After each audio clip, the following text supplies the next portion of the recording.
Hello good morning दोस्तों, स्वागत है आपका मेरे YouTube channel A to Z Hindi पर। दोस्तों, पार्ट फर्स्ट में हमने वर्णों की सामान्य जानकारी का अध्ययन किया था। तो चलिए दोस्तों, आज हम स्वरों के वर्गीकरण का विस्तृत अध्ययन करेंगे।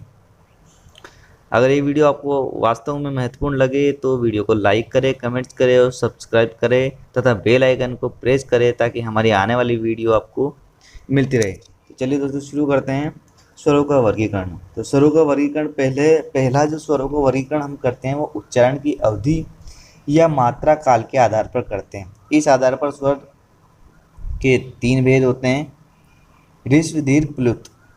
तो ऋस्व स्वर किसे कहते हैं? अ, ई, उ और री, ये 4 क्या होते हैं दोस्तों? ये ऋस्व स्वर होते हैं। इनको बोलने में समय कम लगता है, इसीलिए इनको मूल स्वर या एकमात्रिक स्वर भी कहा जाता है। अ, ई, उ और री, ये 4 होते हैं और इनको मूल स्वर या एकमात्रिक स्वर भी कहा जाता है।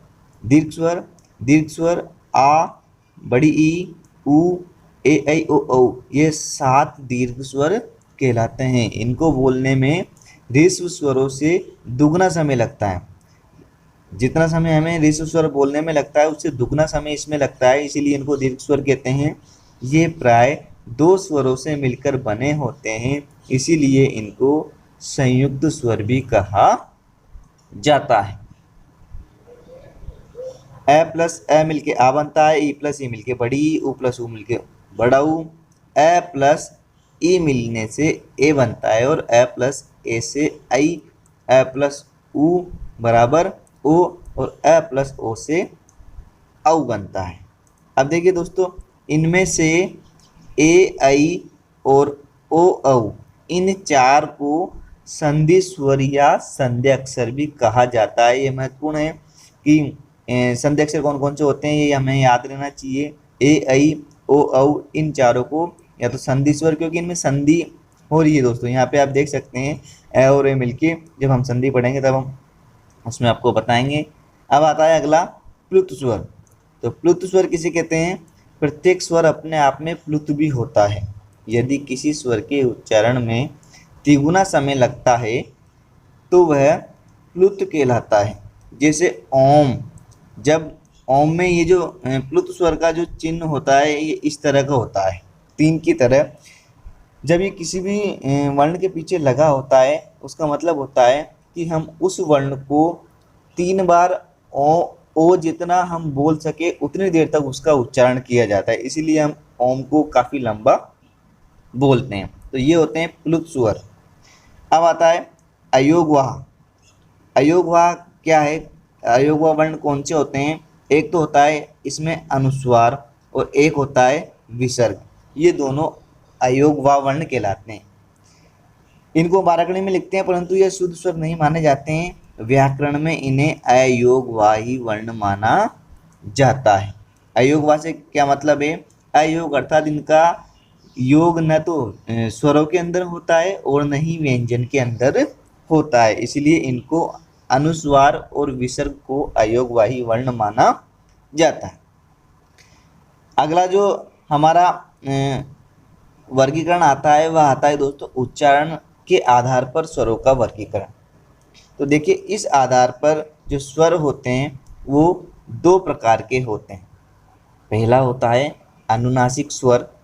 अनुनासिक स्वर में देखिए, जिन स्वरों के उच्चारण में वायु मुख के साथ साथ नाक से भी बाहर निकलती है उन्हें अनुनासिक स्वर कहा जाता है। और अनुनासिक स्वरों को चंद्र बिंदु लगाकर लिखा जाता है, जैसे कि इस तरह से।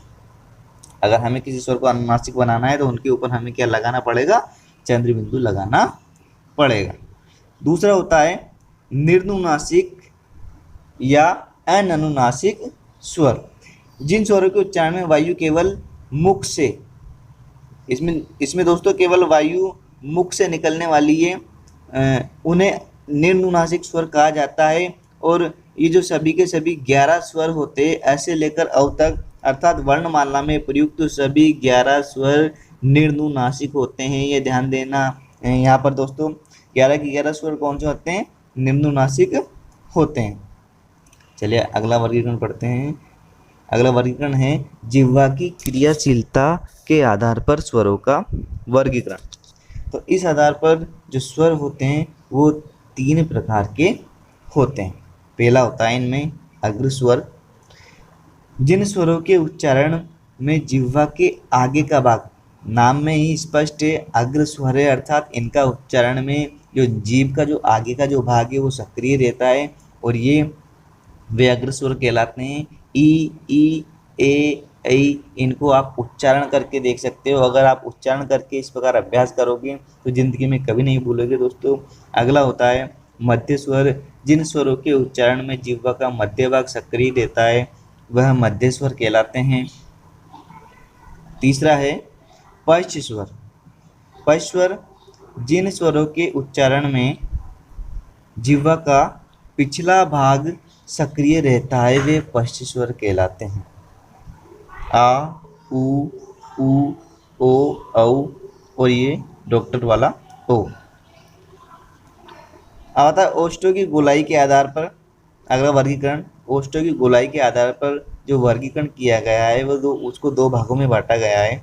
एक होते हैं वृत्ताकार स्वर और दूसरे होते हैं अवृत्ताकार स्वर। तो जिन स्वरों के उच्चारण में ओठों का आकार गोल हो जाता है, जब हम इनका उच्चारण करते हैं तो हमारे जो होठों का आकार वो वृत्त के समान हो जाता है और इसी से इनका नामकरण किया गया है। ये कौन कौन से होते हैं? उ, ओ, औ, ओ। इन सबको आप उच्चारण करके भी देख सकते हैं। आपके होठों का जो आकार है वह गोल सा हो जाता है, इसलिए इनका ये नामकरण किया गया है। अवृत्ताकार स्वर, जिन स्वरों के उच्चारण में ओष्ठ गोल न खुलकर अन्य किसी आकार में खुलते हैं वह अवृत्ताकार स्वर कहलाते हैं। ए, आ, ई, ए, ऐ, ये होते हैं अवृत्ताकार स्वर।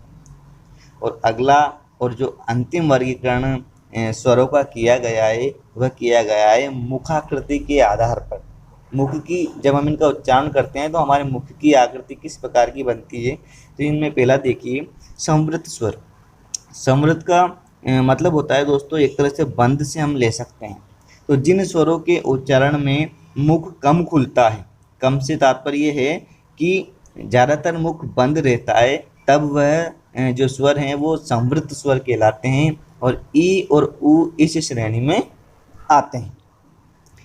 अर्धसंवृत स्वर, जिन स्वरों के उच्चारण में मुख संवृत स्वरों से थोड़ा अधिक खुलता है वे अर्धसंवृत स्वर कहलाते हैं। ए और ओ अर्धसंवृत स्वर हैं। इसके बाद आता है विवृत स्वर। तो विवृत स्वर, संवृत का मतलब बंद था और विवृत का मतलब होता है खुला। तो जिन स्वरों के उच्चारण में मुख अधिक खुलता है वह विवृत स्वर कहलाते हैं। जैसे कि आ जब आ का उच्चारण जब हम करेंगे तो लगभग हमारा पूरा ही मुख खुला रहता है। और अगला जो वर्गीकरण है इसका वो है अर्धविवृत स्वर। तो अर्धविवृत स्वर में क्या है? जिन स्वरों के उच्चारण में मुख विवृत स्वर से थोड़ा कम और अर्ध संवृत से थोड़ा अधिक खुलता है वह अर्धविवृत स्वर कहलाते हैं, जैसे ए, ऐ और औ। तो दोस्तों आज का अध्याय यहीं समाप्त होता है। तो वीडियो को सब्सक्राइब करें और बेल आइकन को दबाएं जिससे हमारी नई वीडियो आपको मिलती रहे। और जो हम अगला अध्याय पढ़ने वाले हैं नेक्स्ट वीडियो के अंदर वो होगा व्यंजनों का वर्गीकरण। ये बहुत ही महत्वपूर्ण टॉपिक है दोस्तों। हर प्रतियोगी परीक्षा में इसमें से 1 से 2 प्रश्न आते हैं, इसीलिए लगातार आप इस चैनल पर बने रहें। धन्यवाद।